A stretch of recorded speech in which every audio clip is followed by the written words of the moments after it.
जय जगन्नाथ शुभ सकाळ PU Odia TV रे आपण मानकु बहुत बहुत स्वागत करूछि। जदि आपण माने राज्य तथा देश विदेशर खबर पाइबा पई चैनल टी को लाइक शेयर सब्सक्राइब करंतु जहा द्वारा आज दिनर सब किछि टॉप न्यूज अपडेट जानि परिबे। आउ डेरी न करी चलंतु खबर उपरे नजर पकाइबा।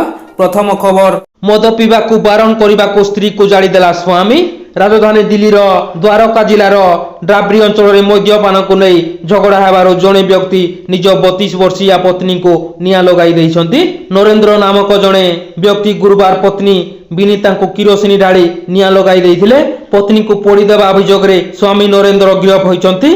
दिल्ली पुलिस अधिकारी कहिछंती पड़ोसी सहायता रे निया को आयत्त करा जाइथिला। परवर्ती खबर, सतर्क सूचना जारी, 2 दिन घन कुहुड़ी। एसबु जिला को येलो वार्निंग। राज्य में आसंता 2 दिन घन कुहुड़ी जारी रहिबो।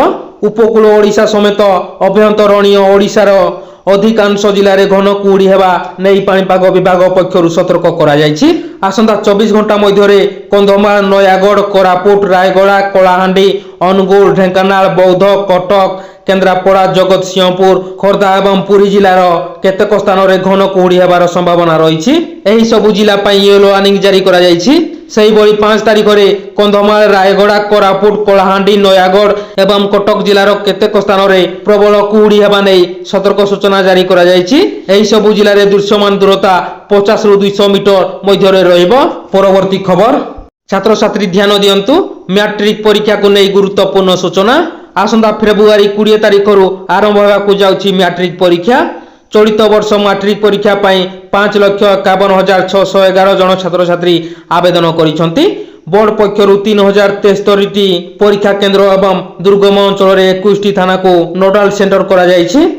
यह सब व्यवस्थित भावे परीक्षा को परिचालित करबा पई माध्यमिक शिक्षा परिषद कार्यक्रम जारी रखिछि। विशेषकर कॉपी रखा बोर्ड एथर नुआ फर्मुला अपनाइथिबा जणा पड़िछि।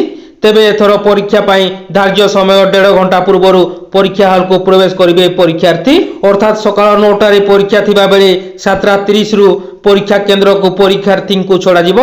अन्यपटे 8:15 मिनिट पर आउ काहाको परीक्षा हॉल को प्रवेश अनुमति मिलिबो नाही बोली कुआ जायछि। परवर्ती खबर, प्रधानमंत्री मोदी को केउ उपहार देला ओडिशा। संबलपुर रे खुशी हो गले पीएम मोदी। गतकाली सारा राज्य रे मोदी माहौल देखिबा को मिलिछि। ओडिशा को आसी राज्य रे विभिन्न विकासाभिमुखी कार्यक्रम पई ओडिशा को 70,000 कोटी टंकार प्रकल्प घोषणा करा जायछि। एठारे पहुंची राज्य सरकार एही बड़ उपहार भेटी दैछंती। एहा व्यतीत विभिन्न प्रकल्पर शिलान्यास एवं उद्घाटन करिसंती प्रधानमंत्री। तेबे ओडिशा प्रधानमंत्री को केउ उपहार दैछंती ताहा जानिबा पई समस्त उत्साहित रहिसंती। वर्तमान आसंतो जानिबा ओडिशा प्रधानमंत्री को केउ उपहार दैछंती। संबलपुर रे अनुष्ठित होइथिबा एही कार्यक्रम रे प्रधानमंत्री मोदी को मां ठाकुराणी को एक फोटोचित्र उपहार स्वरूप प्रदान करा जायछि। केंद्र शिक्षा मंत्री धर्मेंद्र प्रधान को हाथ रे मोदी को एही उपहार प्रदान करा जायछि। परवर्ती खबर, काशीपुर रे पुणी अजଣା रोग आतंक। 3 दिन रे 4 जनकर मृत्यु, 4 गुरुतर। रायगड़ा जिलार काशीपुर ब्लॉक रे पुणी अजଣା रोगर आतंक। झाड़ाबांती हेबा सह पेट जंत्रणा रे छटपट होई लोकंकर मृत्यु हेउछि। एही घटना घटिछि काशीपुर ब्लॉक रे कंटामाल करड़ ग्राम रे। गत 3 दिन तले किछि लोक हठात पेट जंत्रणा रे छटपट हेबा सह झाड़ाबांती करिथिले। सेमानकु परिवार लोके चिकित्सा पई समस्त प्रस्तुति करुथबा बेले सेमानकर मृत्यु होइतबा सूचना मिलिछि। परवर्ती खबर, सुरक्षा कर्मी और माओवादी मध्य गुड़ी विनिमय। टॉप माओवादी मृत, जड़े जवान आहत होइछंती। कंधमाल जिला बालीगुड़ा थाना कांबेरिकिया जंगल रे गुड़ी विनिमय होइछि। माओवादी गतिविधि संपर्क रे सूचना पाई सुरक्षा कर्मी माने जंगल रे सर्च ऑपरेशन चलाइथिले।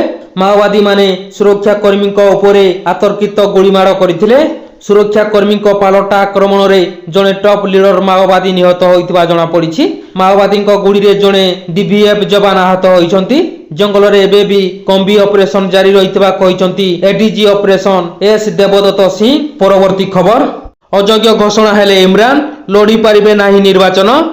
इमरान को लागिला बड़ झटका। फेब्रुआरी 8 रे पाकिस्तान रे हेबाकु थिबा साधारण निर्वाचन पई प्रस्तुत शेष होइछि। पूर्वतन प्रधानमंत्री इमरान खान को बिना एही निर्वाचन अनुष्ठित हेबो। विभिन्न मामला रे 14 वर्ष जेल दंडादेश होइतबा इमरान खान जेल रे अछंती एवं कोर्ट तांकु आसंता 10 वर्ष पई कोनोसी संवैधानिक पदवी पई अयोग्य घोषणा करिसंती। ଏଭଳି ପରିସ୍ଥିତିରେ ପୁନର୍ବାର ପାକିସ୍ତାନର ପ୍ରଧାନମନ୍ତ୍ରୀ ହେବାର ସ୍ୱପ୍ନ ଦେଖୁଥିବା ଇମ୍ରାନ ଖାନ ନିରାଶ ହୋଇଛନ୍ତି। ଫେବୃଆରୀ 8ରେ ସାଧାରଣ ନିର୍ବାଚନ କରିବା ପାଇଁ ସେମାନେ ସମସ୍ତ ପ୍ରସ୍ତୁତି ଶେଷ କରିଛନ୍ତି ବୋଲି ପାକିସ୍ତାନୀ ଅଧିକାରୀ କହିଛନ୍ତି।